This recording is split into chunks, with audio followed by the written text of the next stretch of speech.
Estamos hablando de el espíritu del mundo como uno de los enemigos del alma. Vamos a ver en este programa cuáles son las armas para combatir el mundo. Vamos a estudiar 4 armas principales para combatir el mundo. Como dice el apóstol Pablo en la carta a los Efesios, en el capítulo 6, versículo 10, revestíos de las armas del Señor. Porque San Pablo dice además que no nos enfrentamos contra fuerzas humanas, sino contra espíritus, contra fuerzas espirituales. Vamos a ver cuáles son esas armas. La primera arma es la huida de las ocasiones de pecar. ¿Cuántos de nosotros hemos prometido no volver a caer en X pecado y sin embargo estamos apenas terminando de prometerlo y ya hemos vuelto a caer? ¡Qué tristeza! Sí, señores, llevamos este tesoro en vasijas de barro, como lo dice el apóstol Pablo.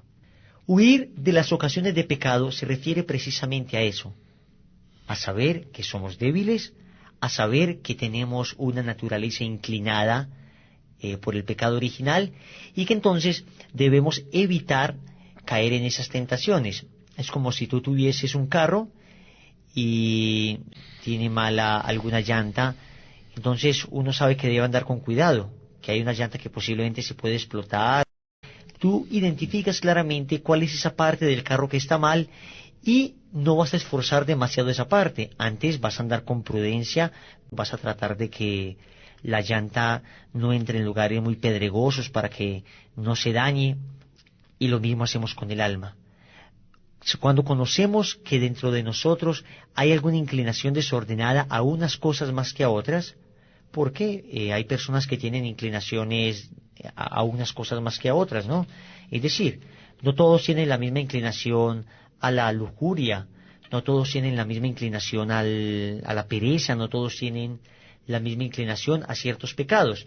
Cuando nosotros identificamos cuál es nuestra inclinación mayor, nos esforzamos también por evitar entrar en tempestades terribles que nos pueden hacer caer.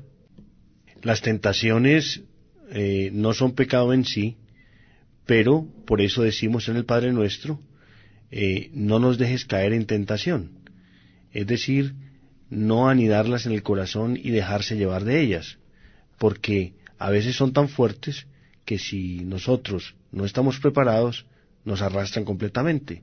Por eso es mejor evitarlas, porque el demonio es puerco, es decir, nos puede colocar cosas tan fuertes que no tengamos suficiente oración, fe, convicción y preparación para resistirlas. Y aunque las tentaciones propiamente hablando no son pecado, exponernos a ellas sí es pecado. Cuando tú te expones a una tentación, ahí has pecado verdaderamente porque voluntariamente hemos jugado con candela y generalmente salimos quemados, generalmente. Dice nuestro Señor en el Eclesiástico, el que ame el peligro, en él perecerá. De tal manera que también dice, velad y orad para no caer en tentación. Si nosotros sabemos que una parte de nosotros es frágil, en esa hay que poner mayor vigilancia, esa hay que no exponerla, y en esa forma, ayudado con la oración, podemos vencer ese asunto que pueda llegar a ser peligroso, no solamente en la ofensa a Dios, sino por nuestra familia, nuestros hijos, nuestra salud y muchas cosas. La segunda arma para combatir el espíritu del mundo es avivar la fe. Todos los días necesitamos reforzar nuestra convicción con actos de fe, y la fe se aumenta a través de la palabra de Dios. Dice en la primera de Juan 5:4, todo lo que ha nacido de Dios vence al mundo, y la victoria en que el mundo ha sido vencido es nuestra fe. La fe está por encima de la razón y nos da elementos muy grandes para reforzar nuestra estrategia contra el mundo. A todas esas seducciones que nos hacen de placeres y diversiones, nosotros reforzamos nuestra convicción de querer verdaderamente agradar al Señor, de no ofenderlo más, de no causarle más lágrimas a nuestra Santísima Madre. Habrá burlas y persecuciones, pero recordamos inmediatamente que en el Evangelio nos dice que todo el que lo sigue a Jesús se burlarán de él. Uno dice, si se burlaron de Jesús, ¿no se van a burlar de mí? Y así, con palabras de fe, con palabras sacadas del Evangelio, nosotros nos defendemos contra lo que nos digan y contra lo que nos incita a permanecer en ese mundo mundano contrario a Jesucristo. Todos decimos, o por lo menos la gran mayoría de personas, dicen creer en Dios. El problema es que no le creemos a Dios. Creemos que hay un Dios que existe verdaderamente, pero no hemos creído en las palabras de ese Dios que existe. Cuento una historia muy bella de un alpinista que decidió conquistar un monte, una montaña, él solo. Los alpinistas son aquellas personas que escalan montañas, y él se fue temerariamente y solo a conquistar esa montaña. Comenzó a subir, subía, pero la noche cayó con gran pesadez, hacía mucho frío, no había comido nada, estaba sumamente débil, y cuando estaba a punto de llegar a la cima, a solo 50 metros, dio un mal paso y resbaló. Comenzó a caer a una velocidad vertiginosa. Este hombre solamente veía manchas negras en medio de la oscuridad. Creyendo que ya todo estaba acabado, creyendo que iba a morir ya, esperando ya el golpe final, sintió un tirón que casi lo parte en dos. Como buen alpinista, como alpinista profesional, había clavado unas estacas de seguridad y una cuerda a esas estacas, y quedó pues suspendido en el aire a medianoche, con mucho frío, con mucha hambre, con mucho sueño, y en ese momento decidió clamar a Dios. Levantó sus ojos al cielo y comenzó a decir, Dios mío, ayúdame, por favor, ayúdame, te lo suplico. Y para su sorpresa, Dios le contestó y le dijo, Hijo mío, ¿qué quieres? Y le dice este hombre, Señor, ayúdame a salir de esto. Y el Señor le respondió, muy bien, ¿crees que yo te puedo ayudar a salir de esto? Sí, Señor, tú puedes hacerlo todo. Entonces, corta la cuerda. Cuando el Señor le dijo entonces corta la cuerda, el alpinista creía que Dios estaba bromeando. Pero el Señor se quedó mirándolo y le volvió a decir, corta la cuerda. Y él le dijo, Señor, pero ¿cómo voy a cortar la cuerda si es lo que me salva en este momento? Y el Señor le volvió a decir, Hijo, dijiste que creías en mí. Corta la cuerda, por favor. El joven no quiso cortar la cuerda. Por el contrario, se aferró fuertemente a ella. Cuenta un grupo de rescatistas que al día siguiente encontraron a un hombre aferrado fuertemente a una cuerda, congelado, a solo 1 metro del suelo. A solo 1 metro del suelo. O sea que si hubiera cortado la cuerda, se hubiera salvado porque estaba a 1 metro. Él no se había dado cuenta porque estaba de noche, pero no le quiso hacer caso a Dios. ¿Se dan cuenta? Este hombre creía en Dios, pero no le creyó a Dios. Busca primero el reino de Dios y su justicia, y lo demás vendrá por añadidura. Busca primero el reino de Dios, y lo demás vendrá por añadidura. La tercera arma que vamos a considerar es considerar precisamente la vanidad del mundo. Se habla vanidad, mire que esta palabra viene de lo vano, de lo inútil, de lo que no sirve realmente. De lo que se desvanece. Exactamente. Considerar la vanidad del mundo. ¿Qué es considerar la vanidad del mundo y por qué es un arma para enfrentarnos contra el mundo?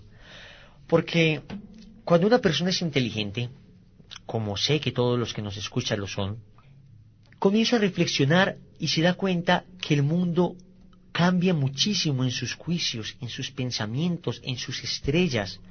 Hoy está como estrella principal un actor de cine o un jugador de fútbol, pero en 8 días ya nadie se acuerda de ese jugador de fútbol. Hoy algún cantante es el boom de la época, es el boom del momento, pero en 15 días nadie se acordará de ese cantante. Pero Dios, el Evangelio, la vida de santidad siempre ha sido la misma.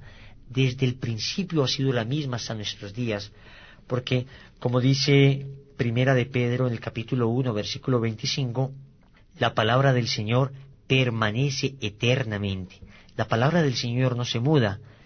Y también dice el Salmo 110 que la justicia del Señor perdura para siempre. Entonces, ten en cuenta cómo hemos dejado seducirnos por un mundo que pasa, por un mundo pasajero, un mundo que no es estable. Es un mundo que vive simplemente el momento. Antes estábamos en la época de la modernidad, donde primaba la razón, donde primaban los argumentos, y había que dar argumentos y razones contundentes para creer. Hoy día no. Hoy día ya nadie cree en argumentos. Hoy día solamente prima el sentimiento, el momento presente, dejarme llevar por lo que estoy viviendo. Por eso hay que considerar estas vanidades, la vanidad del mundo. Y cuando uno seriamente reflexiona, uno se da cuenta que todo lo del mundo es una total y asquerosa tontería, que pasa simplemente, que pasa. Y sin embargo Jesús sigue allí, esperándote con los brazos abiertos, mientras tú y yo seguimos ocupados viendo la televisión, viendo el nuevo reality show, viendo la nueva telenovela, que, por cierto, las novelas son para eso, para novelas, para no verlas. Vanidad de vanidades. Y solo vanidad. Y solo vanidad.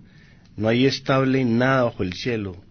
Todo se agita, se mueve como en una tempestad. Acuérdese en cuando Pedro vio a Jesús caminar sobre las aguas que se acercaba a la barca, y en el momento en que le quitó la mirada a Jesús y vio la tempestad, vio el mar embravecido, se estaba hundiendo. Eso pasa en el mundo. Todo pasa, pero Dios no se muda, como dice Santa Teresa. Pasa todas las cosas. El mundo es algo verdaderamente está parado en nada. Por eso hay que ir cogiendo firmeza, para que al final de nuestra vida haya sentido en lo que hemos hecho y esté de acuerdo con el Señor. Por tanto, hay que ser supremamente inteligente en este mundo, no dejarse distraer constantemente. Hay que ir hilando, ir cogiendo un paso firme y seguro en pos de ese momento en que tendremos que entregar nuestra vida y poder ir al cielo y gozar de la felicidad eterna. No venimos a quedarnos aquí, vamos para el cielo. Quien es inteligente se da cuenta que el mundo continuamente nos está mintiendo. Por ejemplo, el mundo dice, si tienes un celular, eres feliz, y recargas tu celular de felicidad. Como quien dice, el que no tenga esa marca de celular o ese móvil no va a ser feliz. Cuando estábamos en Ecuador una vez en un retiro, nos dimos cuenta que había una valla publicitaria que decía, tengo mi tarjeta de crédito X y por eso soy libre. Como quien dice, si no tienes esa tarjeta de crédito no eres libre. Si tú eres inteligente te das cuenta que la felicidad y la libertad no están condicionadas por un aparato celular o por una tarjeta de crédito, sino verdaderamente están en el corazón. Pero el mundo nos ha engañado. Por eso hay que considerar esas vanidades y despertar, darnos cachetaditas en la cara, echarnos agüita, la agüita del Espíritu Santo en nuestra cara para despertar. Nos han estado engañando terriblemente. El cuarto elemento para defendernos del mundo es pisotear el respeto humano. Hablamos de respeto humano, el qué dirán. Nosotros los cristianos, los católicos, para no disgustar a esas personas que viven en pecado mortal, violamos la ley de Dios y nos sentimos con rubor, nos ponemos colorados de mostrarnos discípulos de Cristo. Y dice el Señor, quien se avergüence de mí delante de los hombres, yo me avergonzaré de él delante de mi Padre. De tal manera que no podemos dejarnos llevar de ese respeto por lo que los humanos en el espíritu del mundo piensan y dicen, sino que lo más importante es no avergonzarnos de las cosas de Dios. De tal manera que nos tocará vivir toda la vida siendo atacados, pero al final nos respetarán y ellos mismos entrarán en sí y dirán, esta persona verdaderamente hace lo que Dios quiere. A quien se avergüence de mí en el mundo, yo le diré, ahora me avergüenzo yo, apártate de mí, maldito, vete al infierno, a juntarte con tus compañeros que se avergonzaron de seguir mi doctrina. Si alguna persona se va a burlar de nosotros, podríamos decirle, me contento con que Dios no se burle de mí. Me contento con que Dios no se burle de mí. Esa sería una extraordinaria respuesta.